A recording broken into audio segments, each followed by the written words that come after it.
Hello everyone, मैं राजेश भंडारी आप सबका स्वागत करता हूं अपने चैनल इलेक्ट्रिकल अड्डा में। जैसा आप सबको पता है कि हम क्लास 12 का जो है केमिस्ट्री का पेपर अभी सॉल्व कर रहे थे, ठीक है।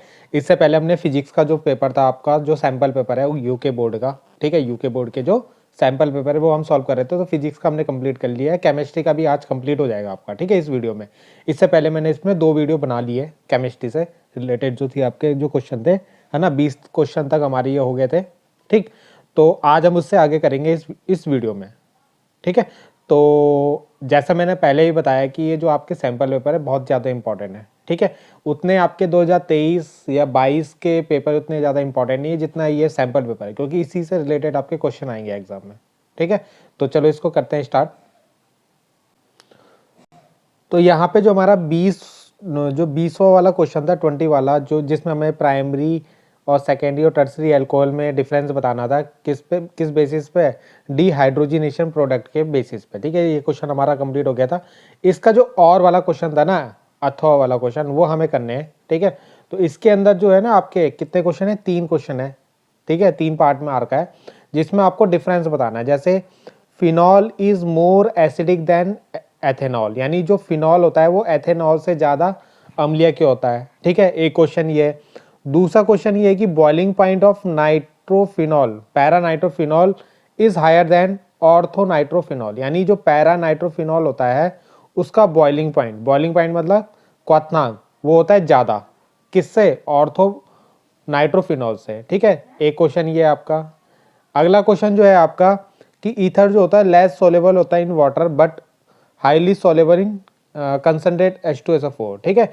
यानी जो वाटर है उसके साथ तो सोलेबल होता है, मगर जो H2SO4 होता है उसके साथ ये क्या होते हैं, हाईली सोलेबल होते हैं, ठीक है। तो ये क्वेश्चन हमें देखने हैं यहाँ पे, ठीक है। तो चलो इसको देखते हैं। तो जैसा कि आपका क्वेश्चन था कि जो फिनॉल होते हैं, ठीक है, वो ज़्यादा एसिडिक होते हैं किससे, अल्कोहल से, ठीक है। तो ऐसा क्यों होता है, तो उसका हमें रीज़न पढ़ना है, ठीक है।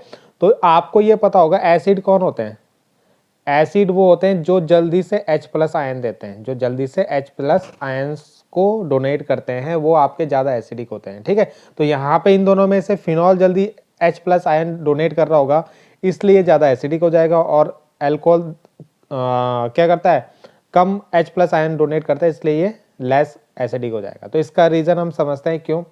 तो जैसा कि आपको दिख रहा होगा डायग्राम में, यहाँ पे जो मैंने नोट्स बनाए हैं, तो जब हम इसका आयोनाइजेशन करेंगे, दोनों का, अल्कोहल का भी और फिनॉल का भी, ठीक है, अगर हम देखें, ठीक, तो यहाँ पे आपको दिख रहा होगा ये अल्कोहल का हमने आयोनाइजेशन करा। तो जब अल्कोहल का आयोनाइजेशन कैसा होगा, जो इसका OH H होगा ना, ये यहाँ से अलग हो जाएगा, ठीक है। H अलग होने के बाद जो यहाँ पे RO- बनेगा ना, इसको बोलते हैं एल्कोक्साइड आयन, ठीक है ना। दोनों से ही H अलग करना है, दोनों ही से H अलग होता है आपका, ठीक है तो दोनों एसिडिक, H तो दोनों से अलग होगा, ठीक है। यहाँ पे भी क्या होगा, जैसे फिनॉल है तो फिनॉल के ऊपर जो OH है ना, इनके बीच का बॉन्ड टूटेगा और ये H यहाँ से अलग होगा, इसके ऊपर माइनस चार्ज आएगा, ठीक है। तो इसको बोलते हैं हम फिनॉक्साइड आयन, क्या बोलते हैं, फिनॉक्साइड। तो इसको बोलते हैं एल्कोक्साइड, इसको बोलते हैं फिनॉक्साइड, ठीक है। अब यहाँ पे आपको क्या समझना है, यहाँ पे इसका H जो है, किसका, फिनॉल का, ये H जल्दी से निकलता है, इसलिए ये ज़्यादा क्या होगा, एसिडिक होता है, ठीक है। और यहाँ पे जो फिनॉक्साइड आयन होता है ना, इसकी स्टेबिलिटी भी ज़्यादा होती है कंपेयर टू एल्कोक्साइड आयन की, ठीक है। इसकी स्टेबिलिटी कम होती है, इसकी स्टेबिलिटी ज़्यादा होती है। जिसकी स्टेबिलिटी ज़्यादा होता है वो ज़्यादा एसिडिक होता है, तो इसलिए ये ज़्यादा एसिडिक हो जाएगा, ठीक है। अब स्टेबिलिटी इसकी ज़्यादा क्यों होती है, क्योंकि यहाँ पे जो होता है स्टेबिलिटी इसकी ज़्यादा क्यों होती है, क्योंकि यहाँ पे जो O है ना, O के पास जो इलेक्ट्रॉन होते हैं, O के पास जो यहाँ पे इलेक्ट्रॉन होते हैं, लोन पेयर, वो कहाँ चले जाते हैं, बेंजीन रिंग में चले जाते हैं, ठीक है। और बेंजीन रिंग में जाने के कारण, यानी अनुनाद शो करते हैं ना, ये अनुनाद मतलब रेजोनेंस शो करते हैं, तो जिससे के कारण ये बेंजीन रिंग में ये इलेक्ट्रॉन क्यों होते हैं, बेंजीन रिंग में चले जाते हैं, आपके जो बेंजीन रिंग है उसमें चले जाते हैं, जिससे ऑक्सीजन में जो इलेक्ट्रॉन होते हैं वो कम हो जाते हैं, यानी इलेक्ट्रॉन ऑक्सीजन में क्यों जाएंगे, कम हो जाएंगे। तो इलेक्ट्रॉन जब कम हो जाएंगे तो H यहाँ से जल्दी अलग हो जाएगा, है ना, क्योंकि आपको पता है नेगेटिव चार्ज क्या करता है, इस पॉजिटिव को क्या करेगा, बांध के रखेगा। तो जितने ज़्यादा कम यहाँ पे नेगेटिव होंगे तो ये जल्दी से H यहाँ से अलग हो जाएगा, ठीक है। जबकि अल्कोहल में क्या होता है, अल्कोहल में क्या होता है, यहाँ पे इस तरीके से अल्कोहल है, तो यहाँ से जो ये आर है ना, ये इलेक्ट्रॉन देता है, यानी ये प्लस आई इफेक्ट शो करता है आपका। प्लस आई में क्या होता है, इलेक्ट्रॉन देते हैं ऑक्सीजन को, ठीक है। तो ये ऑक्सीजन पे जब ऑक्सीजन को इलेक्ट्रॉन देगा तो यहाँ पे ऑक्सीजन में इलेक्ट्रॉन की डेंसिटी बढ़ जाएगी, इलेक्ट्रॉन की डेंसिटी बढ़ जाएगी। और जब यहाँ पे इलेक्ट्रॉन बढ़ जाएंगे आपके इस ऑक्सीजन में, तो यहाँ से ये एच जो होगा जल्दी से अलग नहीं हो पाएगा, ठीक है, यानी ये बॉन्ड जो होगा जल्दी से ब्रेक नहीं हो पाएगा। तो इसलिए क्या होता है, जल्दी से जब ये ब्रेक नहीं होगा तो H प्लस यहाँ से H जो है जल्दी से आपका H प्लस आयन की फॉर्म में नहीं निकलेगा, जिससे क्या होता है, इसकी एसिडिक नेचर क्या हो जाता है, कम हो जाता है।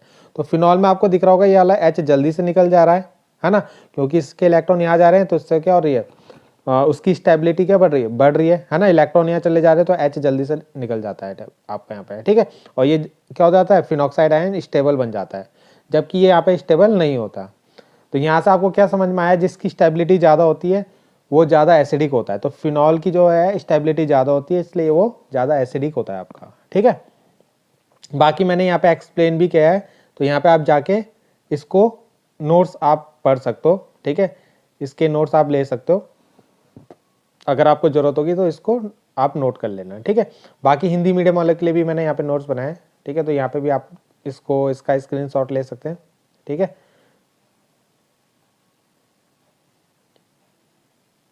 ठीक, नेक्स्ट क्वेश्चन देखते हैं। जो आपका नेक्स्ट क्वेश्चन था कि आपका पैरा नाइट्रोफिनॉल जो होता है, ठीक है, और एक होता है ऑर्थो नाइट्रोफिनॉल। तो पैरा नाइट्रोफिनॉल जो होता है उसका बॉइलिंग पॉइंट ज़्यादा होता है, ऑर्थो नाइट्रोफिनॉल का बॉइलिंग पॉइंट कम होता है। तो इसका रीज़न क्या होता है आपका, ठीक है, इसका रीज़न क्या होता है वो आपको समझना है, ठीक है। तो यहाँ पे उसको समझने के लिए मैंने आपको ये डायग्राम दिखाया है यहाँ पे, तो इसको चेक करते हैं। तो अगर इस डायग्राम को अगर देखें तो यहाँ पे देखो, आपको पहले ही पता होना चाहिए ऑर्थो नाइट्रोफिनॉल क्या होता है। तो ऑर्थो नाइट्रोफिनॉल क्या होता है, जैसे फिनॉल है आपका, ठीक है, फिनॉल क्या होता है, बेंजीन के ऊपर OH, ठीक है। तो ऑर्थो नाइट्रोफिनॉल मतलब इसका NO2 यहाँ पे जुड़ा होगा, ठीक है। और पैरा नाइट्रोफिनॉल में कहाँ जुड़ता है, NO2 यहाँ पे जुड़ता है, यहाँ पे इस वाली पोजिशन में, ठीक है। तो ये आपको पहले ही पता होना चाहिए। तो यहाँ पे जो आपका ऑर्थो नाइट्रोफिनॉल होता है ना, उसके इस H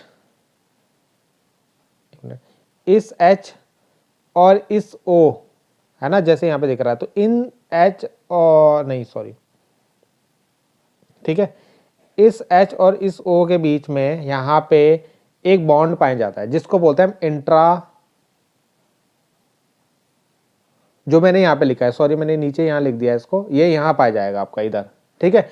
इंट्रामोलिकुलर हाइड्रोजन बॉन्डिंग जो होता है वो ऑर्थो नाइट्रोफिनॉल में पाया जाता है, ठीक है। उसको मैंने यहाँ नीचे लिख दिया, गलत लिख दिया मैंने यहाँ पे। तो इसका जो यहाँ पे होगा इंट्रामोलिकुलर हाइड्रोजन बॉन्डिंग यहाँ पाया जाता है, ठीक है, ऑर्थो नाइट्रोफिनॉल में, आए समझ में। और अगर हम पैरा नाइट्रोफिनॉल को देखें, किसको, पैरा नाइट्रोफिनॉल को देखें, तो पैरा नाइट्रोफिनॉल में ये है आपका पैरा नाइट्रोफिनॉल, है ना, एक पैरा नाइट्रोफिनॉल ये है और एक पैरा नाइट्रोफिनॉल ये है, दोनों को मैंने अलग अलग बनाया है, ठीक है। यहाँ पे जो है ना, इन दोनों के बीच में यहाँ पे एक हाइड्रोजन बॉन्डिंग पाई जाती है O और H के बीच में, ठीक है। इस हाइड्रोजन बॉन्डिंग को बोलते हैं हम इंटर मॉलिक्यूलर हाइड्रोजन बॉन्डिंग। ये यहाँ पे इसको मत लिखना, ठीक है, ये गलत है आपका। तो यहाँ पे पाई जाती है इंटर मॉलिक्यूलर हाइड्रोजन बॉन्डिंग। तो इंटर मॉलिक्यूलर हाइड्रोजन बॉन्डिंग जो है ना, ये वाली जो बॉन्डिंग होती है ये ज़्यादा स्ट्रॉन्ग होती है, ठीक है। और ये वाली जो हाइड्रोजन बॉन्डिंग है ये कम होती है, ठीक है। कौन सी, इंट्रा वाली, जो इंट्रा वाली है ना, वो कम होती है और इंटर वाली ज़्यादा होती है। इसलिए इसका बॉइलिंग पॉइंट भी क्या होगा, इस वाले का, किस वाले का, जिसमें इंटर वाली पाई जा रही है पैरा नाइट्रोफिनॉल, इसका बॉइलिंग पॉइंट ज़्यादा होता है क्योंकि ये हाइड्रोजन बॉन्डिंग ज़्यादा स्ट्रॉन्ग होती है, ठीक है।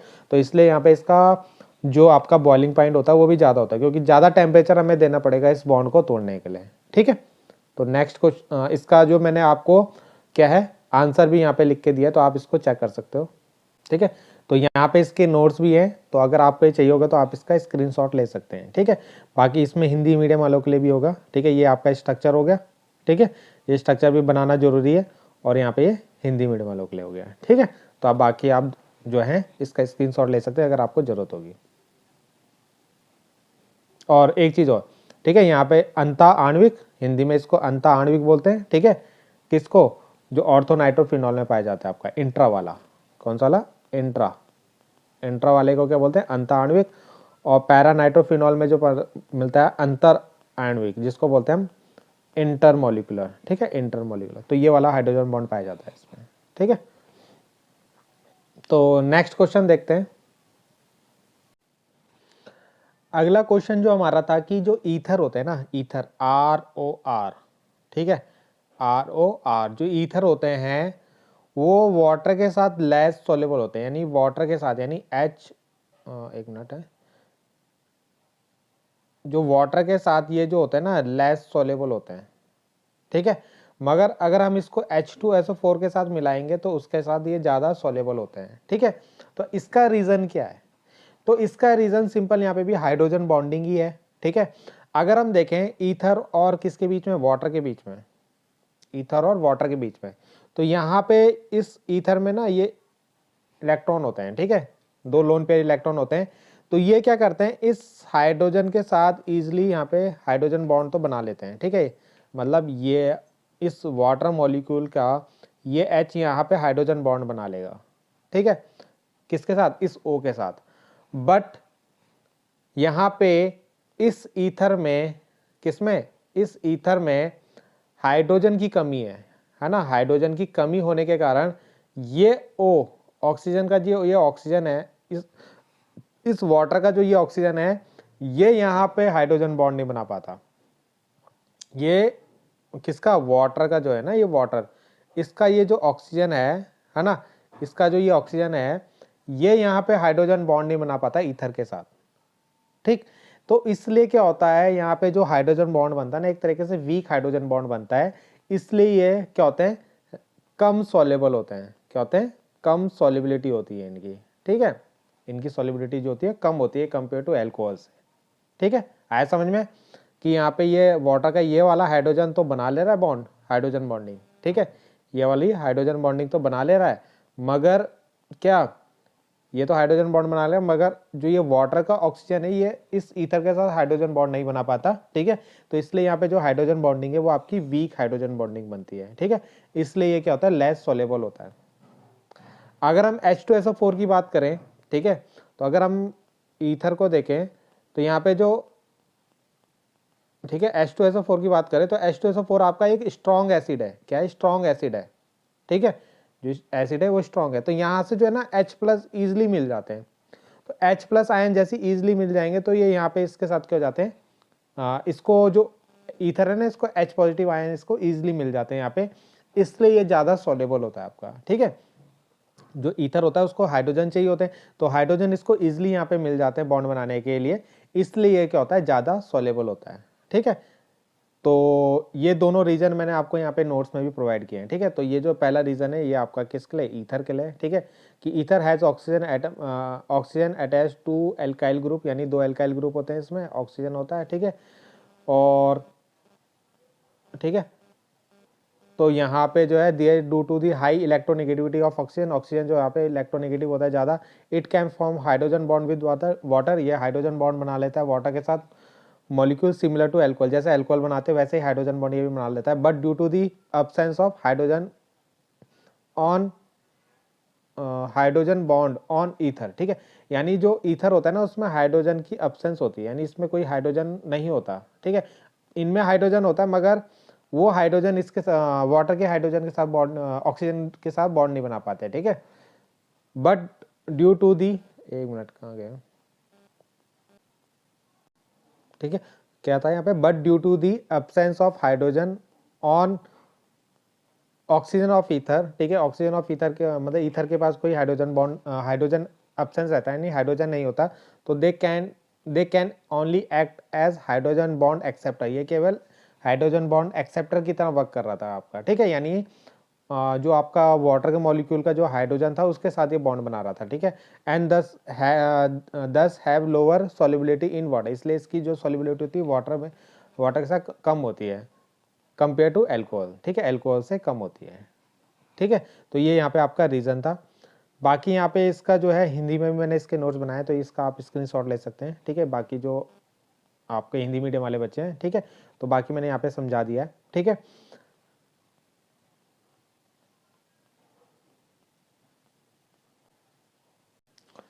बाकी जो H2SO4 का रीज़न था वो ये यहाँ पे है, ठीक है, ये मैंने थोड़ा अलग से यहाँ पे निकाला है इसको, ठीक है।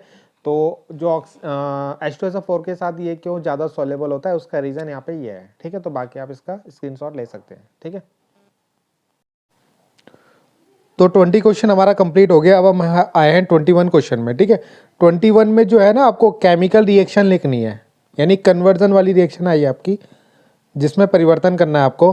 तो यहाँ पे कैल्शियम फॉर्मेट को फॉर्मल्डिहाइड में बदलना है। एक तो ये रिएक्शन लिखनी है आपको। एक लिखना है टाउलिन को बेंजल्डिहाइड में, एक लिखना है टाउलिन को बेंजल्डिहाइड में, ठीक है। और एक लिखनी है बेंजल्डिहाइड से बेंजोइक एसिड में, ठीक है। बेंजल्डिहाइड से बेंजोइक एसिड में आपको कन्वर्ट करना है। तो ये 3 रिएक्शन आपको क्या करना है, लिखनी है, ठीक है। तो चलो देखते हैं।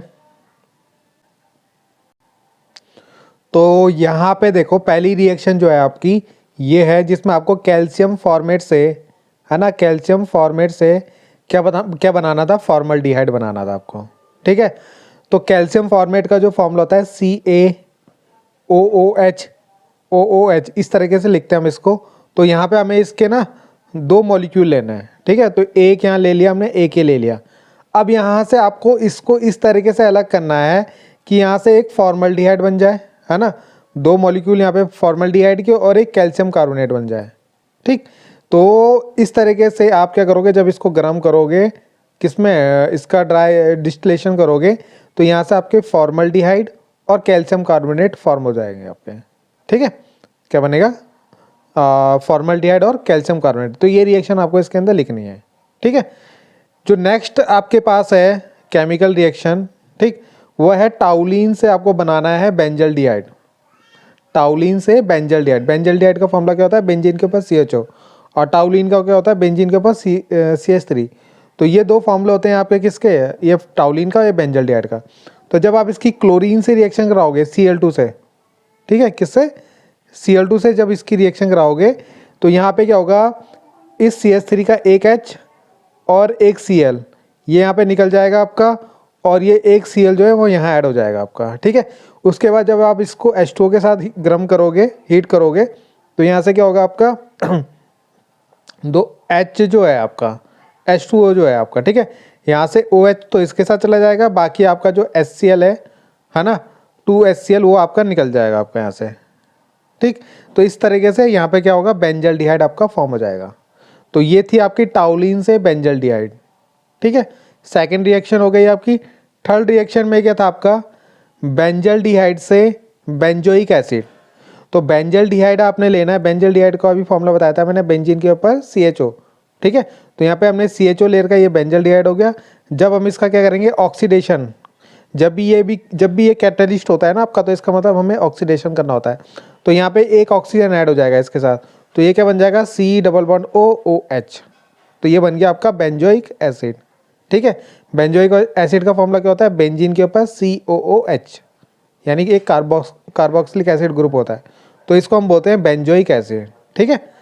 तो ये आपकी 3 रिएक्शन यहाँ पे कंप्लीट हो गई। तो इस तरीके से आपके तीनों रिएक्शन कंप्लीट हो गई, ठीक है। एक चीज़ मैं आपको बताने वाला हूँ, ठीक है, बहुत इंपॉर्टेंट है। जैसे ही आप ऑर्गेनिक पढ़ रहे हो, ठीक है, ऑर्गेनिक में आपको क्या है, बहुत सारी रिएक्शन है आपके पास, ठीक है। कम से कम आपके पास 8 से 10 नंबर की क्या होंगी, रिएक्शंस आएंगी, ठीक। तो इनको अटैम्प्ट करने का एक तरीका ये है कि सबसे पहले आपको एक क्या होगी, सारी नेमिंग रिएक्शन पढ़नी है, ठीक है। अगर आपने कम से कम वो 40 तक है ये नेमिंग रिएक्शन, 40 से 42 के बीच में एक नेमिंग रिएक्शन आती है हमके, ठीक है, जो साइंटिस्ट के नेम पे होती है। तो ये आपको पढ़नी है, और साथ में आपको एक ऑक्सीडेशन और एक रिडक्शन सबकी, चाहे वो आपके हेलो एल्केन हो, चाहे आपका फिनॉल हो, एल्डिहाइड हो, कीटोन, इन सब की जो है आपकी ऑक्सीडेशन और रिडक्शन रिएक्शन आपको पढ़नी है, ठीक है। तो यहाँ से अगर आप देखो तो आपके जो 8 से 10 क्वेश्चन जो है ना, उसमें से आपके 5 से 6 अटैम्प्ट ईजिली हो जाएंगे अगर आपने इतना पढ़ लिया ऑर्गेनिक में, ठीक है। क्योंकि ऑर्गेनिक में आपकी जो टोटल रिएक्शन है, तो रिएक्शन में आपका 8 से 10 रिएक्शन आएंगी, उसमें से 5-6 रिएक्शन जो है आपकी कुछ नेमिंग रिएक्शन और कुछ ऑक्सीडेशन और रिडक्शन पे आएगी। तो इस तरीके से आप 8 से 10 क्वेश्चन में से 5 से 6 अटैम्प्ट कर लोगे ईजिली, ठीक है। तो ये फ़ायदा हो जाता है आपका इन रिएक्शंस को पढ़ के, ठीक है, यानी नेमिंग रिएक्शन और ऑक्सीडेशन और रिडक्शन को पढ़ के। तो सबसे पहले आपको वही रिएक्शन पहले आपको अपनी कंप्लीट करनी है, ठीक है। तो नेक्स्ट देखते हैं हम क्वेश्चन क्या है। अगली रिएक्शन में क्या है कि व्हेन एक्वस सॉल्यूशन, जब आपका क्या होगा जलीय विलयन, एक्वस सॉल्यूशन ऑफ एनिलीन, यानी किसका आपको जलीय विलयन लेना है एनिलीन का, और वो किससे रिएक्शन करेगा ब्रोमीन से, किससे ब्रोमीन से जब हम उसकी रिएक्शन करेंगे तो क्या हमारा फॉर्म होगा। अगला है कि when amide are heated, amide को जब आप गर्म करोगे ब्रोमीन के साथ एंड KOH के साथ तो आपका क्या फॉर्म होगा, ठीक है। और जो थर्ड क्वेश्चन है कि व्हेन मैथाइलिक साइनाइड, यानी जब मैथाइलिक साइनाइड को आप रिड्यूस करोगे बाय LiAlH4 से, ठीक है, तो तब आपका क्या फॉर्म होगा। तो ये तीनों रिएक्शन को भी हम एक साथ कंप्लीट करते हैं, तो इनको देखते हैं।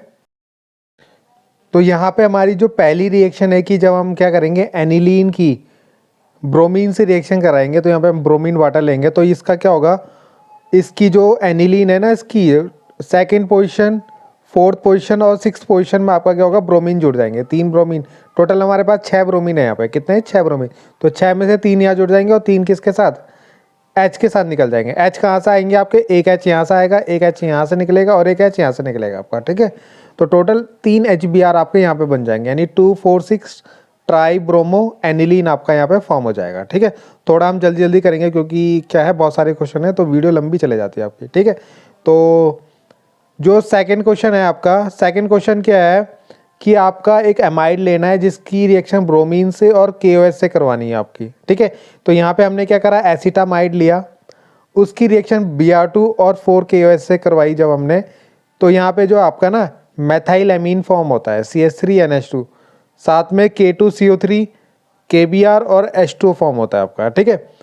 इस रिएक्शन को हम हॉफमैन ब्रोमामाइड डिग्रेडेशन रिएक्शन भी बोलते हैं। देखो साइंटिस्ट के नेम पे आ गई है एक रिएक्शन आपकी, तो इसी तरीके से आपको क्या है याद रखना है, ठीक है। और ये वाली रिएक्शन ना हम क्या के लिए यूज़ करते हैं, जब हमें एक कार्बन कम करना होता है, ठीक है, जब हमें एक कार्बन क्या करना होता है कम करना होता है, तो तब हम इस रिएक्शन को यूज़ करते हैं, ठीक है। तो यहाँ पे एक कार्बन आपका कम होता है, तो ये सेकेंड इक्वेशन भी हो गई आपकी। थर्ड इक्वेशन क्या है आपका कि आपको एक साइनाइड लेना था, ठीक है, एल्किल साइनाइड, जिसकी हाइड्रोजन से रिएक्शन करानी थी LiAlH4, ठीक है। तो देखो यहाँ पे रिडक्शन रिएक्शन आ गई आपकी, तो जो मैंने आपको पहले बताया था कि रिडक्शन और नेमिंग रिएक्शन तो आपको पढ़नी है, तो एक रिडक्शन यहाँ आ गई, एक ऑक्सीडेशन इससे पहले वाले में आ गई, तो देखो 3 रिएक्शन तो आपकी ऐसे ही हो गई, ठीक है। अगर आप पूरी बुक की रिडक्शन, ऑक्सीडेशन और नेमिंग रिएक्शन अगर पढ़ लोगे, तो यहाँ से आपका जो है ना क्या बनता है 1 डिग्री अमाइन फॉर्म होता है आपका, ठीक है ना। 4 H यहाँ जुड़ जाएंगे आपका, तो 2 इस C के साथ जुड़ जाएंगे, 2 N के साथ जुड़ जाएंगे, 2 N के साथ 2 C के साथ, ठीक है। तो इस तरीके से आपका अमाइन फॉर्म हो जाएगा। नेक्स्ट क्वेश्चन देखते हैं। अगला जो क्वेश्चन है हमारे पास वो है कि what are alpha amino acid, यानी अल्फा अमीनो एसिड क्या होते हैं, ठीक है, और वो ज्यूटर आयन कैसे बनाते हैं, यानी ज्यूटर आयन को किस तरीके से ये बनाते हैं, और अल्फा अमीनो अम्ल क्या होते हैं ये आपको बताना है, ठीक है। इसी का जो सेकंड क्वेश्चन है कि अपचाई शर्करा किसे बोलते हैं, यानी रिड्यूसिंग शुगर किसको बोला जाता है, तो इसकी भी आपको डेफिनेशन देनी है। तो इन दोनों क्वेश्चन को भी हम चेक कर लेते हैं। तो यहाँ पे मैंने अल्फा अमीनो एसिड और ज्यूटर आयन दोनों की डेफिनेशन लिखी है, ठीक है, यानी इसके नोट्स बनाए हैं। तो जो भी नोट्स आपको मैं प्रोवाइड करा रहा हूँ, ठीक है, तो आप इनको अगर आपको ज़रूरत होगी ना तो इनको नोट जरूर कर लीजिएगा, ठीक है, या आप स्क्रीनशॉट लेके अपने पास इसको रख लेना, ठीक है, सभी के सभी। और देखो मैं अपनी तरफ से पूरी मेहनत कर रहा हूँ, तो बाकी मेहनत जो है आपको करनी है, ठीक है, इनको याद करना है और आपको इसके नोट्स बनाने हैं, ठीक है, क्योंकि ये पेपर बहुत इंपॉर्टेंट है। 50% तक, मतलब 50% बहुत, मतलब ये समझ लो 50% का मतलब क्या है, इनको पढ़ोगे तो आपको 50% तक जो है ना केमिस्ट्री का जो सिलेबस है वो ईजिली अटैम्प्ट हो जाएगा आपका, ठीक है, जो क्योंकि इससे रिलेटेड भी क्वेश्चन थोड़े बहुत आपको पढ़ने पड़ेंगे, तो उससे आपका थोड़ा बहुत पेपर जो है ना आपका अटैम्प्ट हो जाएगा आपका। तो यहाँ पे हम पढ़ेंगे अब जो हमने क्वेश्चन देखा था अल्फा अमीनो एसिड, उसका ये आंसर है, ठीक है। इसके भी मैंने आपको नोट्स बनाए हैं हिंदी और इंग्लिश दोनों में, तो सभी के लिए मैंने नोट्स बनाए हैं, ठीक है। तो जैसे मेहनत मैं कर रहा हूँ वैसी मेहनत आपको भी करनी है, ठीक है। जितने भी क्वेश्चन है उनको नोट कीजिएगा, या आप जो क्वेश्चन मतलब उनके आंसर है नोट कर लीजिएगा, या इसके स्क्रीनशॉट ले लीजिएगा, ठीक है, क्योंकि इंपॉर्टेंट है, इनमें से कुछ ना कुछ तो आपका एग्जाम में ज़रूर आएगा, ठीक है। बहुत तैयारी हो जाएगी अगर आप इस पेपर को सॉल्व कर लोगे तो। ठीक है। बाकी जैसा भी आपको इसमें कोई दिक्कत हो नोट्स में या कुछ में, तो आप प्लीज़ कमेंट कीजिएगा, और अगर आपको अच्छा लगे तो लाइक ज़रूर कीजिएगा, ठीक है। बाकी इससे आगे भी मैं आपको जो नेक्स्ट वीडियोस होंगी उनमें भी कुछ पेपर सॉल्व कराऊंगा, इंपॉर्टेंट क्वेश्चन जो है वो आपको बता दूंगा, जो एग्ज़ाम में आते ही आते हैं, ठीक है। जो एग्ज़ाम में बिल्कुल आएंगे ही आएंगे वैसे क्वेश्चन आपको बता दूंगा। तो देखते हैं। तो अल्फा एमिनो एसिड क्या होता है, ठीक है। तो अल्फा एमिनो एसिड क्या होता है, इसमें एक कार्बोक्सिलिक एसिड होता है, एक अमाइन ग्रुप होता है, किस पे अटैच होता है, ये अल्फा कार्बन में होते हैं, ठीक है। तो कैसा होगा, एक अल्फा कार्बन होगा आपका, इसके ऊपर एक NH2 जोड़ दो, है ना, एक COOH जोड़ दो, कार्बोक्सिलिक एसिड, एक H जोड़ दो, एक एल्काइल ग्रुप R जोड़ दो। तो ये सारे आपके क्या होते हैं, जब एक अल्फा कार्बन से जुड़ते हैं तो इसको हम अल्फा एमिनो एसिड बोलते हैं, ठीक है। सिंपल यही आपको डेफिनेशन में भी लिखना है, ठीक है, और यही मैंने यहाँ पे लिखा भी है आपका। नेक्स्ट देखते हैं कि ज्यूटर आयन क्या होता है। ज्यूटर आयन क्या होता है आपका,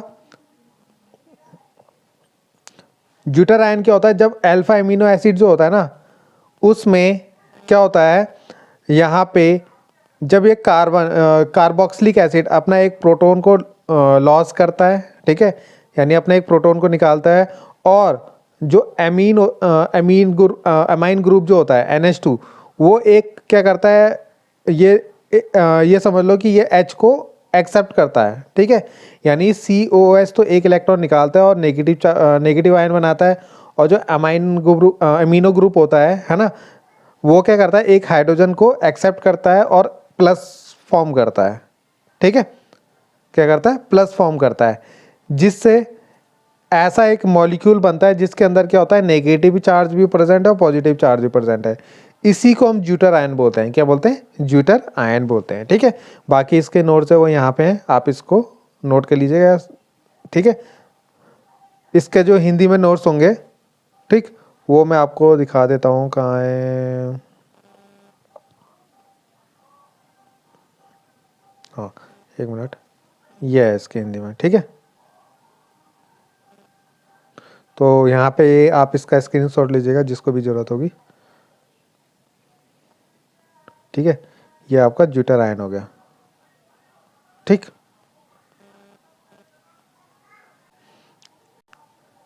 अगला आता है कि रिड्यूसिंग शुगर किसे बोलते हैं, ये आपका सेकंड क्वेश्चन था इसका।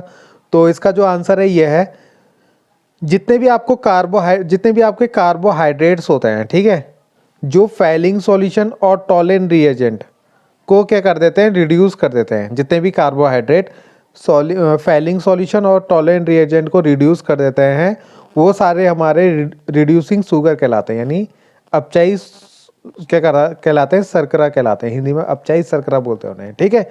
तो फैलिंग विलियन और टॉलेन अभिकर्मक को जो क्या कर देते हैं, रिड्यूस यानी अपचयित कर देते हैं, उनको अपचयित क्या बोलते हैं, शुगर बोलते हैं, ठीक है। तो जितने भी आपके मोनोसैकेराइड होते हैं, हिंदी में भी मोनोसैकेराइड बोलते हैं, डाइसैकेराइड है ना, हिंदी में भी डाइसैकेराइड बोलते हैं, ठीक है।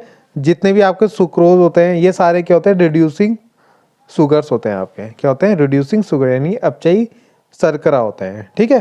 तो इतनी आपको इसके अंदर डेफिनेशन लिखनी है, बाकी मैं इसको आपको हिंदी में भी दिखा देता हूँ। तो यहाँ पे ये हिंदी में इसका आंसर ये है, ठीक है। तो इसको आप नोट कर लीजिएगा। अगला जो क्वेश्चन आया है कि आपको ऑर्डर ऑफ रिएक्शन और मॉलिक्यूलरिटी, इन दोनों में डिफरेंस लिखना है, ठीक है। आणविकता और अभिक्रिया की कोटि जो है, इन दोनों में अंतर लिखना है। 2 नंबर में आया, देखो थ्योरेटिकल क्वेश्चन है, बहुत सिंपल क्वेश्चन है। तो इस तरीके से थ्योरेटिकल क्वेश्चन जो है ना आपके, ये नहीं छूटने चाहिए आपके, ठीक है। तो इनकी तैयारी आपको अच्छे से करनी पड़ेगी। और एक आपको कोलिजन थ्योरी जो है सेकंड, वो इसमें आपको करना है, ठीक है। जो अगला क्वेश्चन जो मैंने आपको बताया कि जो क्वेश्चन है आपका क्या है, ऑर्डर ऑफ रिएक्शन और मॉलिक्यूलरिटी, इन दोनों में अंतर लिखना था आपको, डिफरेंस लिखना था, ठीक है। तो ऑर्डर ऑफ रिएक्शन क्या होता है कि जो भी आपकी क्या होती है, पावर होती है, ठीक है, जो भी आपकी पावर्स होती हैं किसकी, रिएक्टेंट्स की, उनका जो सम होता है, जैसे मान लो A + B, आपने कोई रिएक्शन करा, उससे C और D बना, ठीक है। तो यहाँ पे जो रिएक्टेंट की पावर होगी, मान लो इसकी पावर 1 है, इसकी पावर 2 है, तो इन दोनों का जो सम होगा, जैसे 2 + 1 3 हो गया, तो यही क्या होगा, आपका ऑर्डर ऑफ रिएक्शन होगा, ठीक है। बाकी मॉलिक्यूलरिटी क्या होता है, यानी जिसको आणविकता बोलते हैं हिंदी में, ठीक। तो इसको क्या बोलते हैं, जो भी आपने क्या लिए, नंबर ऑफ मॉलिक्यूल्स प्रेजेंट है आपके, ठीक है। It is the number of molecules of reactant parts. जैसे मान लो A+B और उससे C+D बना आपका, ठीक है। तो यहाँ पे सपोज आपने A के जो मॉलिक्यूल लिए हैं 2 और B के आपके 2 है, तो टोटल इसकी मॉलिक्यूलरिटी कितनी हो जाएगी, 4, ठीक है। या आपने इसको 2 लिया, इसको 1 लिया, तो इसकी मोलरिटी कितनी हो जाएगी, 3 हो जाएगी। आणविकता इसकी कितनी हो जाएगी, 3। तो इस तरीके से हम क्या है, ऑर्डर ऑफ रिएक्शन यानी ऑर्डर ऑफ रिएक्शन अभिक्रिया क्या अभिक्रिया की कोटि निकालते हैं और मॉलिक्यूलरिटी यानी आणविकता को निकालते हैं, ठीक है। अगली चीज़ आपको यहाँ पे ये ध्यान रखनी है कि ये जो होती है ना ऑर्डर ऑफ रिएक्शन अभिक्रिया की कोटि, ये एक्सपेरिमेंटल वैल्यू है, यानी क्या है क्या है ये, मतलब एक्सपेरिमेंटल वैल्यू मतलब प्रयोग के द्वारा निकाली जाती है और ये केवल थियोरेटिकल कॉन्सेप्ट है, यानी ये इसका कोई एक्सपेरिमेंट मतलब वैल्यू नहीं होती है, ठीक है। इसको थियोरेटिकली हमने एज्यूम कर रखा है केवल, ठीक है। अगली चीज़ आपको क्या समझना है इसको, कि जो ऑर्डर ऑफ रिएक्शन होता है आपका, वो आपका 0 भी हो सकता है, फ्रैक्शनल नंबर में भी हो सकता है, ठीक है, और नेगेटिव वैल्यू भी हो सकती है, ठीक है। मगर जो मॉलिक्यूलरिटी है ना तो 0 हो सकता है ना फ्रैक्शन में हो सकता है, फ्रैक्शन मतलब अपॉन में नहीं हो सकता, ठीक है, और कभी भी 0 नहीं हो सकती आपकी। तो ये पॉइंट आपको इसमें याद रखना है दोनों में, ठीक है। तो इतने अंतर आपको इन दोनों के अंदर लिखने हैं। बाकी अगर आपको और लिखने तो आप अपनी बुक से जाके चेक कर सकते हो इसको, ठीक है। तो यहाँ पे हिंदी मीडियम वालों के लिए भी है आणविकता और अभिक्रिया की कोटि, ठीक है। तो सेम वही जो पॉइंट है मैंने यहाँ पे आपको हिंदी में समझाया है केवल, मतलब हिंदी में इसको नोट्स आपको दिए हैं, ठीक है। तो बाकी आप इसका स्क्रीनशॉट ले लीजिएगा, ठीक। अगला जो क्वेश्चन था हमारे पास, ठीक है, अगला क्वेश्चन ये था कि कोलिजन थ्योरी लिखनी है आपको, ठीक है। कोलिजन थ्योरी को हिंदी में क्या बोलते हैं, संघट सिद्धांत लिखना है आपको, ठीक है। बाकी इसकी हिंदी में भी मैंने आपको नोट्स बनाए हैं, ठीक है। तो पहले आप देख यहाँ पे समझ लीजिएगा इसको क्या क्या होता है। तो कोलिजन थ्योरी क्या होता है, कोलिजन थ्योरी में आपको ये पढ़ना होता है कि जैसे आपके 2 रिएक्टेंट है सपोज आपके, ठीक है, मान लो A और B है आपने लिए, ठीक है, A और B लिया है, ये A का मॉलिक्यूल है और ये B का मॉलिक्यूल है, ठीक है। तो जब ये आपस में रिएक्शन करेंगे, ठीक है, तो तब जाके आपका प्रोडक्ट बनेगा, यानी C और D बनेगा या E बनेगा, जो भी आपको बनाना है, ठीक है। तो यहाँ पे जो है ना आपको पहला पॉइंट यही दिखना है कि collision is required between the reactant molecule. जब आपके रिएक्टेंट मॉलिक्यूल, ये दोनों रिएक्टेंट होते हैं, है ना, जिसको हिंदी में अभिकारक बोलते हैं। तो जब ये दोनों आपस में क्या करेंगे, रिएक्शन करेंगे, तभी जाके आपका प्रोडक्ट बनेगा, यानी C और D बनेगा, ठीक है, यानी उत्पाद बनेगा। हिंदी में क्या बोलते हैं, उत्पाद बनेगा, ठीक। तो पहला पॉइंट आपको यही याद रखना है कि इनके बीच में कोलिजन होना चाहिए, यानी टक्कर होनी चाहिए A और B के बीच में। जब ये दोनों आपस में टकराएंगे तब जाके ये क्या बनाएंगे, C और D, यानी उत्पाद को बनाएंगे, यानी प्रोडक्ट बनाएंगे, ठीक है।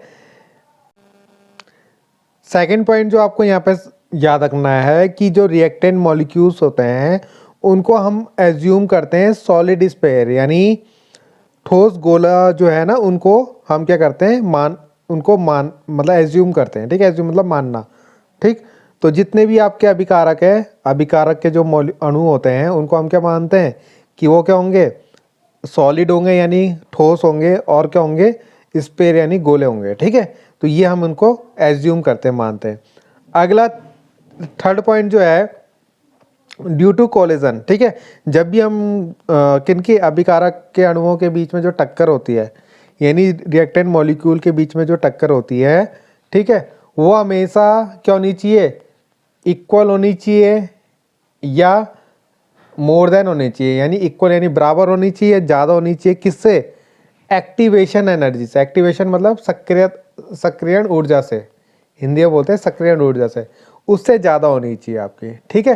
तभी जाके आपका कोलिजन होगा, और ठीक है, और आपका क्या होगा, उत्पाद बनेगा। कोलिजन मतलब टक्कर होंगी, है ना, टक्कर होगी किसके बीच में, अभिकारक अणुओं के बीच में, जो मैंने A और B लिए थे ना, इनके बीच में टक्कर होगी और आपका उत्पाद बनेगा, ठीक है। अगर आपकी ऊर्जा एक्टिवेशन एनर्जी यानी सक्रियण ऊर्जा से कम है, ठीक, तो तब आपका उत्पाद नहीं बनेगा आपको, ठीक है। तो ये आपको याद रखना है। अगला है कि जो आपका अभिक्रिया की जो दर होती है ना, वो तापमान के समानुपाती होती है, यानी डायरेक्टली प्रोपोर्शनल होती है टेम्परेचर के।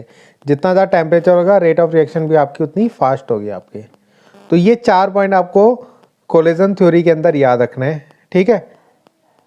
तो अब मैं इसको आपको हिंदी में भी इसके नोट दिखाता हूँ। तो ये इसके हिंदी में नोट्स हैं, ठीक है। संघट सिद्धांत, यहाँ पे मैंने पॉइंट वाइज नहीं बनाया, तो ये पहला पॉइंट हो जाएगा आपका, ठीक है। ये दूसरा पॉइंट हो जाएगा, ठीक, ये तीसरा पॉइंट हो जाएगा और ये चौथा पॉइंट हो जाएगा, ठीक है। तो ये 4 पॉइंट है, मैंने यहाँ पे पॉइंट लगाना भूल गया हूँ, ठीक है। तो यहाँ पे आप इसको नोट कर लीजिएगा। तो अगला क्वेश्चन क्या है आपका कि जो आपकी प्रथम कोटि की अभिक्रिया है ना, उसके लिए आपको ये फॉर्मूला प्रूव करना है, ठीक है। यानी जो आपकी जो क्या है फर्स्ट ऑर्डर रिएक्शन होती है ना, उसको आपको इस फॉर्म में क्या करना है, प्रूव करना है, ठीक है। अब ये देखो कितनी लंबी लंबी डेरिवेशन आई है आपकी, तो इसलिए वीडियोस जो है ना थोड़ी लंबी बन रही है आपकी, क्योंकि मैं पूरा क्वेश्चन आपको क्वेश्चन के साथ उसका आंसर भी एक्सप्लेन कर रहा हूँ, ठीक है, उसके नोट्स दिखा रहा हूँ आपको। तो इसलिए वीडियोस तो जो है आपकी जो है थोड़ी लॉन्ग लॉन्ग वीडियोस बन रही हैं। तो आपको ना ये क्या है, एक बार आप वीडियोस देख लोगे ना तो आपको नोट्स भी मिल जाएंगे और साथ में आपका वो क्या है दिमाग में भी बैठ जाएगा, जो जो मैं बोल रहा हूँ ना वो दिमाग में जब आपके बैठ जाएगा तो आप फिर वो ईजिली याद भी कर सकते हो या आपको समझ में भी आ जाएगा, ठीक है। तो इसलिए मैंने पूरा एक्सप्लेन भी कर रहा हूँ, साथ में नोट्स भी दिखा रहा हूँ आपको, ठीक है। नोट्स भी मैंने बनाए हैं उसके लिए आपको, आप लोगों के लिए, ठीक है। तो इसलिए वीडियोस जो है थोड़ी लॉन्ग आपकी बन रही हैं। तो देखते हैं इसका आंसर। और एक साथ में एक और चीज़ देखेंगे कि ये क्वेश्चन आया था आपका, जिसमें आपका देखो क्या है, क्या दे रखा है, रेट कांस्टेंट दे रखा है, यानी के की वैल्यू दे रखी है आपकी ये, ठीक है। तो आपको क्या निकालना है, हाफ लाइफ पीरियड निकालना है, यानी हाफ लाइफ पीरियड निकालना है आपको, ठीक है। टी 1/2 यानी हाफ लाइफ शो करते हैं, टी की पावर, टी के बेस में 1/2 लिखते हैं ना, तो इसका मतलब होता है हाफ लाइफ। तो ये आपको निकालना है। तो इन दोनों क्वेश्चनों को हम एक साथ देखते हैं। तो ये आपकी फर्स्ट ऑर्डर रिएक्शन है, ठीक है। तो यहाँ पे क्या है, जैसे मान लो फर्स्ट ऑर्डर में क्या होता है, ए अगर हमारा कोई रिएक्टेंट है तो उससे हम कोई प्रोडक्ट बना रहे हैं सपोज, ठीक है। रिएक्टेंट से क्या बना रहे हैं, प्रोडक्ट। तो इसके लिए हमें फॉर्मूला प्रूव करना है। तो यहाँ पे क्या करेंगे, इनिशियल हमने इसकी जो कंसंट्रेशन दे रखी ना, ए ले रखी है, उस समय प्रोडक्ट आपका 0 बनेगा। अब टी टाइम के बाद जब टी क्या है 0, तो उस समय तो हमने ये ले रखा है। और जब कुछ टाइम टी हो गया आपका, टी टाइम पे क्या होगा, ए में से कुछ आपका प्रोडक्ट बन जाएगा, तो ये बचेगा आपका ए माइनस एक्स, क्या बचेगा, ए माइनस एक्स। और यहाँ क्या बन जाएगा आपका, कुछ प्रोडक्ट आपका फॉर्म हो जाएगा, ठीक है। तो यही मैंने यहाँ पे थ्योरी में भी लिखा है आपका, ठीक।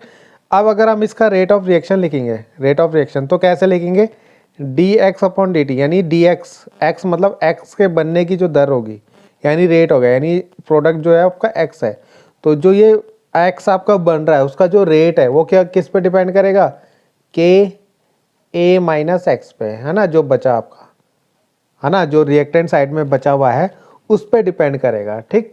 उसके डायरेक्टली प्रोपोर्शनल होता है, तो इसलिए के प्रोपोर्शनल का हटा के के हमने यहाँ पे लगा दिया। अब हम इसको आगे देखते हैं।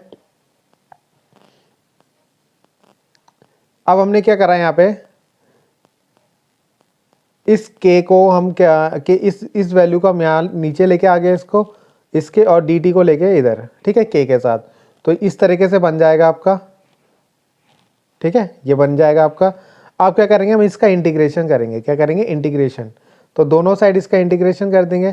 तो इंटीग्रेशन करने पे क्या होगा, आपको पता है D X upon A minus X है, तो इसको हम क्या लिखेंगे, L N A minus X लिख देंगे, यानी जो लॉग होता है ना आपका L N A minus X, ठीक है, माइनस का लगा देंगे इसके आगे। और के तो कांस्टेंट में बाहर आ जाएगा, डी टी का इंटीग्रेशन कितना होता है, टी, तो के टी प्लस सी, सी एक कांस्टेंट वैल्यू हम लेते हैं जब भी इंटीग्रेशन करते हैं। तो ये हमारी बन जाएगी फर्स्ट इक्वेशन, ठीक है। इसके बाद क्या करेंगे, हमें यहाँ पे सी की वैल्यू निकालनी है। क्या करना है, ये जो सी है इसकी वैल्यू आपको, इसकी वैल्यू को हमें निकालना है, ठीक है।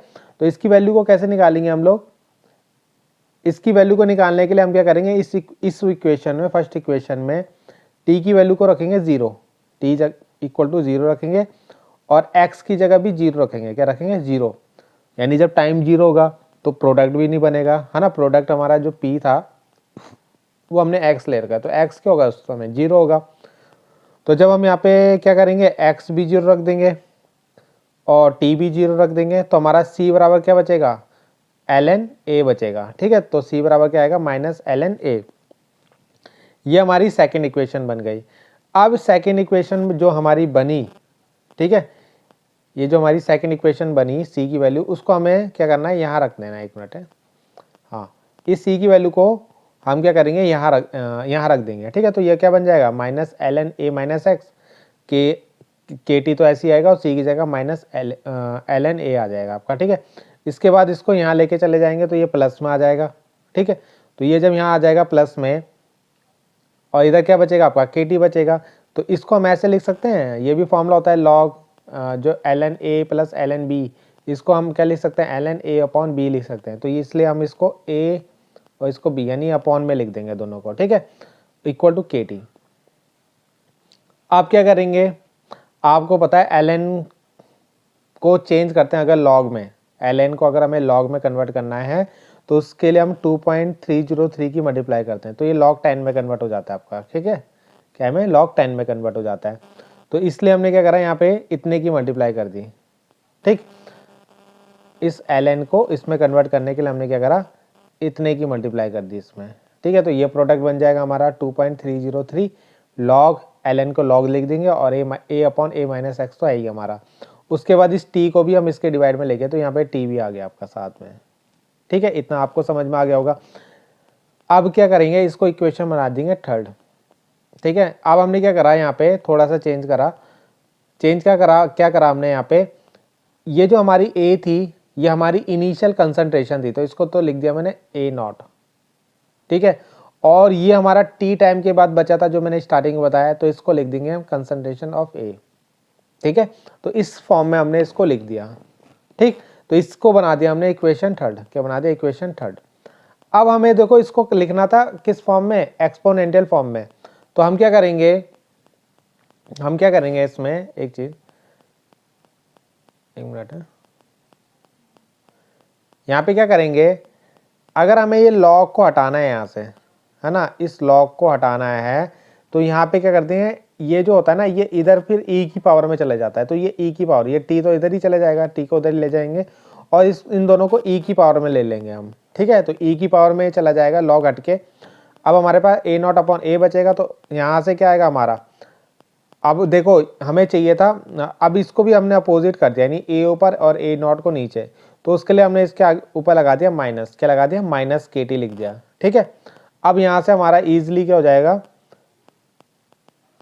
ए इक्वल टू, है ना, ए इक्वल टू क्या बन जाएगा, ये इधर ले लेंगे तो कंसंट्रेशन ऑफ ए नॉट ई की पावर माइनस के टी, तो इस फॉर्म में हमारा ये कन्वर्ट हो जाएगा और यही हमें लाना था यहाँ पे, ठीक है। तो इसको आप प्लीज़ कर लीजिएगा। तो क्या है, कभी कभी क्या होता है ये यहीं तक आता है आपका, कहाँ तक, ठीक है, कभी कभी वो यहीं तक आता है आपके एग्जाम में, तो आपको यहाँ तक भी याद रखना है और लास्ट फॉर्म जो है वहाँ तक भी याद रखना है। तो इसको जरूर कर लीजिएगा, कहीं पे भी दिक्कत हो प्लीज़ कमेंट कर लीजिएगा, मैं इसको दोबारा क्या है नेक्स्ट वीडियो में कभी भी इसको एक्सप्लेन कर दूंगा दोबारा, ठीक है। नेक्स्ट जो हमारा क्वेश्चन था जिसमें हमें हाफ लाइफ निकालनी थी, ठीक है।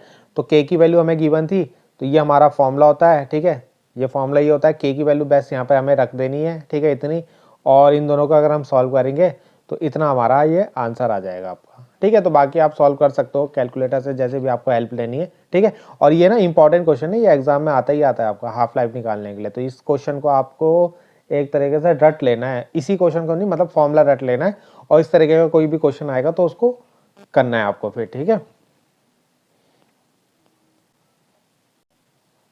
अगला क्वेश्चन क्या है हमारे पास कि एक ऑर्गेनिक कंपाउंड है ए, यानी कोई भी एक ऑर्गेनिक कंपाउंड ए है जिसमें कार्बन कितना है, कार्बन है 62.07% और हाइड्रोजन जो है वो है 10.34% और ऑक्सीजन जो है वो है 27.59% और इसकी वेपर डेंसिटी दे रखी है 29, है ना, ए की वेपर डेंसिटी दे रखी है 29 और बोला है कि ये क्या है, टॉलेंट रिएजेंट को रिड्यूस नहीं करता, यानी टॉलेंट अभिकर्मक को अपचेत नहीं करता, ठीक है, बट गिव्स आइडोफॉर्म टेस्ट, यानी जो हमारा ए प्रोडक्ट है ना वो आइडोफॉर्म टेस्ट देता है मगर रिड्यूस नहीं करता किसको, टॉलेंट अभिकर्मक यानी टॉलेंट रिएजेंट को, ठीक है। तो सबसे पहले हमें वो ए फाइंड करना है, वो ए है क्या जो किसको आइडोफॉर्म तो टेस्ट दे रहा है मगर टॉलेंट रिएजेंट के साथ उसको रिड्यूस नहीं कर रहा है, ठीक है। और उसके बाद उसको क्या करना है, उसका ऑक्सीडेशन करना है किसके साथ, KMnO4 के साथ। उसके बाद जब ए का ऑक्सीडेशन करोगे तो बी हमें मिलेगा, क्या मिलेगा, बी मिलेगा, ठीक। और उस B is form and when A is reduce, और जब हम ए को रिड्यूस करेंगे तो किसकी प्रेजेंस में, रेड फॉस्फोरस की प्रेजेंस में, तो हमें सी मिलेगा। यानी जब हम ए का ऑक्सीडेशन करेंगे तो हमें बी मिलेगा, और जब ए को रिड्यूस करेंगे तो हमें सी मिलेगा। ठीक है, तो हमें ए बी सी क्या क्या हमारा बन रहा है उसको आइडेंटिफाई करना है। ठीक है, तो सिंपल है, तो चेक करते हैं इसको। तो सबसे पहले क्या है, हम यहाँ पे ना इंपेरिकल फॉर्मूला प्रूव करेंगे। ठीक है, तो ये क्वेश्चन आपके 11th में भी है। ठीक है, इंपेरिकल फॉर्मूला, मॉलिक्यूलर फॉर्मूला किस तरीके से हम फाइंड करते हैं। ठीक है, तो उसके लिए हम क्या करते हैं, टेबल बनाते हैं जिसमें एलिमेंट जो जो क्वेश्चन में हमें दिया है, एक कार्बन दिया है, एक हाइड्रोजन दिया है, एक ऑक्सीजन दिया है। तो कार्बन हमारा इतना % दे रखा है, हाइड्रोजन हमें इतना % दे रखा है, और ऑक्सीजन हमें इतना % दे रखा है। ठीक, तो पहले हम यहाँ पे क्या करेंगे, और इसका क्या करेंगे, हम क्या निकालेंगे, एक मिनट, इसके बाद हम ना इसके यहाँ पे मोल्स निकालते हैं। ठीक है, तो वो कैसे निकालेंगे, यहाँ पे जो इनका वो होता है ना, जैसे मान लो ये परसेंटेज दे रखी है ना, परसेंटेज को एटॉमिक वेट से डिवाइड करेंगे। किससे, एटॉमिक वेट। अब कार्बन का एटॉमिक वेट कितना होता है, 12। कितना होता है, 12। तो इसको 12 से डिवाइड करेंगे तो हमारा ये बनेगा, मैंने यहाँ पे डायरेक्ट लिख दिया है 62.07 को जब आप 12 से डिवाइड करोगे तो ये आएगा। ठीक है, उसके बाद हाइड्रोजन का एटॉमिक वेट कितना होता है, 1, तो इसको 1 से डिवाइड करोगे तो ये तो वही इतना ही आएगा। ऑक्सीजन का एटॉमिक वेट कितना होता है, इसका एटॉमिक वेट 16 होता है, तो इसको जब 16 से डिवाइड करोगे तो इतना आएगा। ठीक है, उसके बाद जो हमारी नेक्स्ट टेबल होती है उसमें हम क्या करते हैं, जो हमारा ये आता है ना, इन सब को इनमें से जो सबसे छोटा होता है उससे डिवाइड करते हैं। ठीक है, तो इसको इनमें से सबसे छोटा कौन सा है आपका, इनमें से सबसे छोटा है आपका ये। ठीक है, ये वाला कौन सा वाला, 1.7 1.72। ठीक है, तो इससे ना इसको भी और इसको भी डिवाइड करेंगे। ठीक है, तो तीनों को इसी से डिवाइड करेंगे। तो यहाँ पे भी हमने इसको इससे डिवाइड कर दिया, इसको भी और इसको भी। तो ये हमारा 3 आ गया, ये 6 आ गया, 1 आ गया। तो यहाँ से जो हमारा इंपेरिकल फॉर्मूला बना, जिसको हिंदी में मूलानुपाती सूत्र बोलते हैं। ठीक है, तो मूलानुपाती सूत्र, ठीक है, मूलानुपाती सूत्र उसको बोलते हैं इंपेरिकल फॉर्मूला। तो यहाँ से हमारा सी की वैल्यू कितनी है, एक मिनट, तो यहाँ से जो C की वैल्यू है वो 3, तो ये बन जाएगा C3। H की वैल्यू कितनी है, 6, तो ये बन गया H6। O की वैल्यू कितनी है, 1, तो ये बन गया O।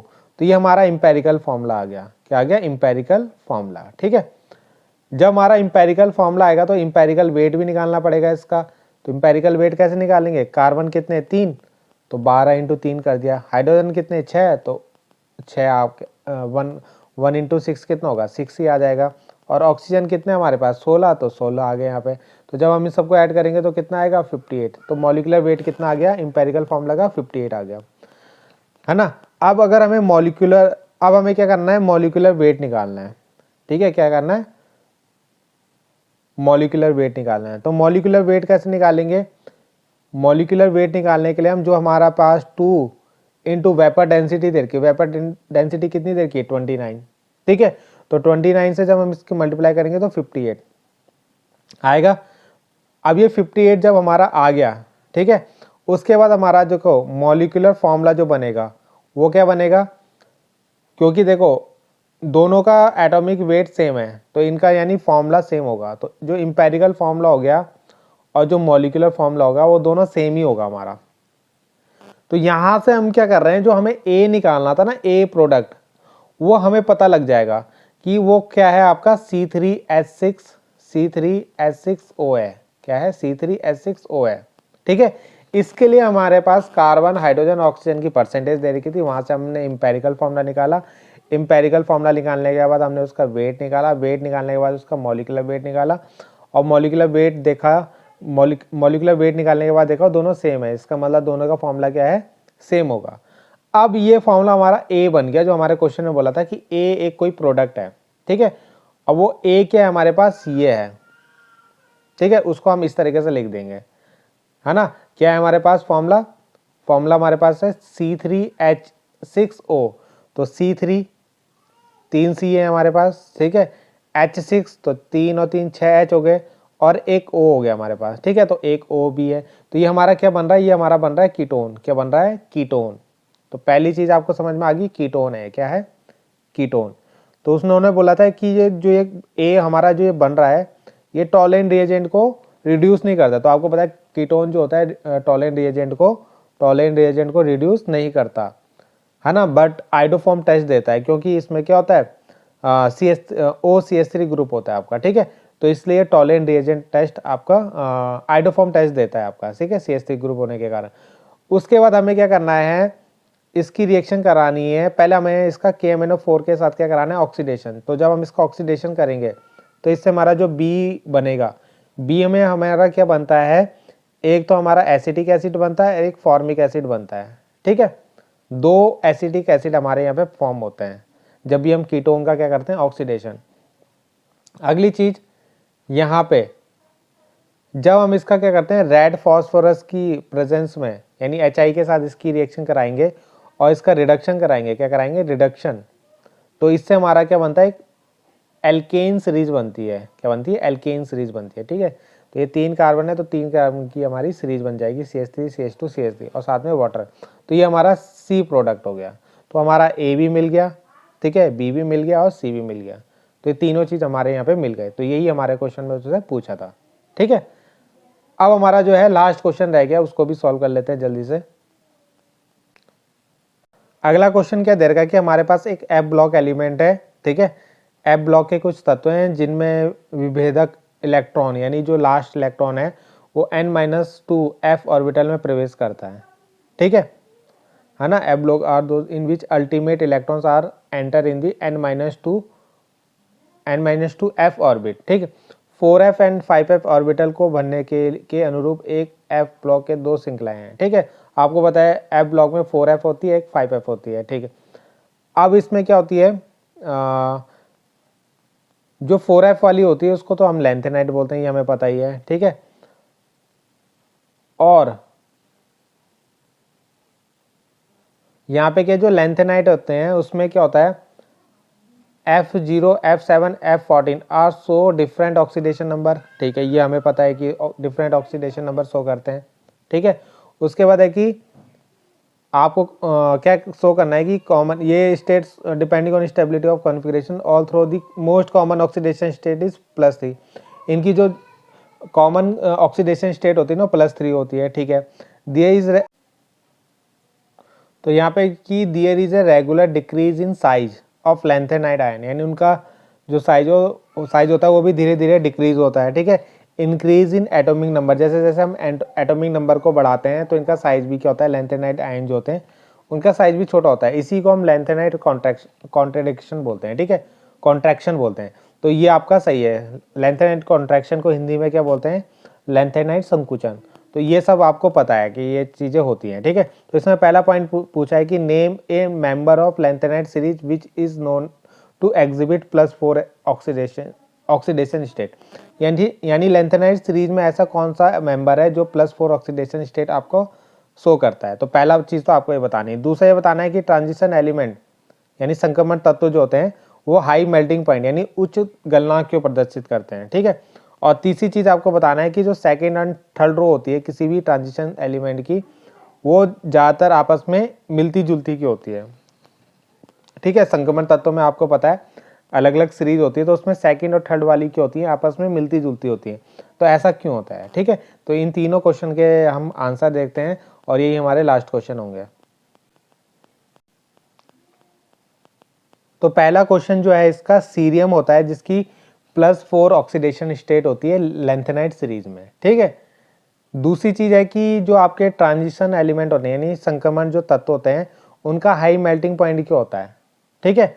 हाई मेल्टिंग पॉइंट यानी जो क्वथनांक होता है ज़्यादा क्यों होता है, क्योंकि इसके अंदर अनपेयर्ड इलेक्ट्रॉन यानी अयुग्मित इलेक्ट्रॉन पाए जाते हैं। अनपेयर्ड मतलब अयुग्मित इलेक्ट्रॉन यानी मतलब सिंगल इलेक्ट्रॉन, यानी एक ऑर्बिट में 2 इलेक्ट्रॉन होते हैं तो उसको युग्मित बोलते हैं। अगर एक इलेक्ट्रॉन है तो इसे अयुग्मित बोलते हैं, ठीक है। तो यहाँ पे क्या होता है, हमारे पास अयुग्मित इलेक्ट्रॉन पाए जाते हैं, है ना। तो वही क्या होते हैं, जब अयुग्मित इलेक्ट्रॉन ज़्यादा होंगे तो यहाँ पे क्या होता है, जो मेटेलिक बॉन्ड होता है धात्विक आबंध जो बनता है वो ज़्यादा बनता है, जिसके कारण इनका क्वथनांक क्या होता है, ज़्यादा होता है, यानी मेल्टिंग पॉइंट जो होता है ज़्यादा होता है, ठीक है। तो ये सेकंड क्वेश्चन का आंसर आपको मिल गया। थर्ड क्वेश्चन को क्या है यहाँ पे कि जो आपके लैंथेनाइट कॉन्ट्रैक्शन के कारण क्या होता है, इनका जो एटॉमिक रेडियाई होती है किस किस की, जो एटॉमिक रेडियाई होती है आपकी सेकेंड और थर्ड रो ट्रांजिशन एलिमेंट, यानी जो संक्रमण तत्व होते हैं आपके, ठीक है, उनकी जो सेकेंड और थर्ड रो, यानी जो तीसरी रो होती है और सेकेंड रो जो होती है आपकी, यानी सेकेंड और थर्ड जो श्रेणी होती है आपकी, उनके जो एटॉमिक रेडियाई होती है यानी परमाणु त्रिज्या जो होती है वो लगभग समान होती है, ठीक है। तो इसका रीजन क्या है? Lanthanide contradiction. तो लेंथेनाइट कॉन्ट्रडिक्शन के कारण ही क्या होता है, उनकी जो ये एटॉमिक रेडियाई होती है सेम होती है दोनों सीरीज की, ठीक है, और इसलिए ये आपस में क्या है, इतनी मिलती जुलती होती है। और लेंथेनाइट कॉन्ट्रडिक्शन क्या होता है आपका, ठीक है, तो इसमें लेंथेनाइट कॉन्ट्रडिक्शन क्या होता है कि जो आपका जैसे कोई मेटल है, ठीक है, कोई भी, तो लेंथेनाइट कॉन्ट्रडिक्शन क्या होता है कि जैसे हमारे पास कोई, मान लो ये हमारा एटम है, ठीक है, तो एटम में जो आपका न्यूक्लियस होता है, न्यूक्लियस में क्या होता है, पॉजिटिव चार्ज होता है, ठीक है, तो जैसे जैसे एटॉमिक नंबर बढ़ता है, ठीक है, तो ये चार्ज भी बढ़ता है। अब ये चार्ज जब आपका बढ़ता है इसके अंदर, यहाँ पे पॉजिटिव चार्ज जब सेंटर में बढ़ता है, तो ये क्या करता है, बाहर वाले इलेक्ट्रॉन यानी बाहर के इलेक्ट्रॉन को अपनी ओर आकर्षित करता है, ठीक है, बाहर वाली ऑर्बिट के इलेक्ट्रॉनों को अपनी ओर आकर्षित करता है।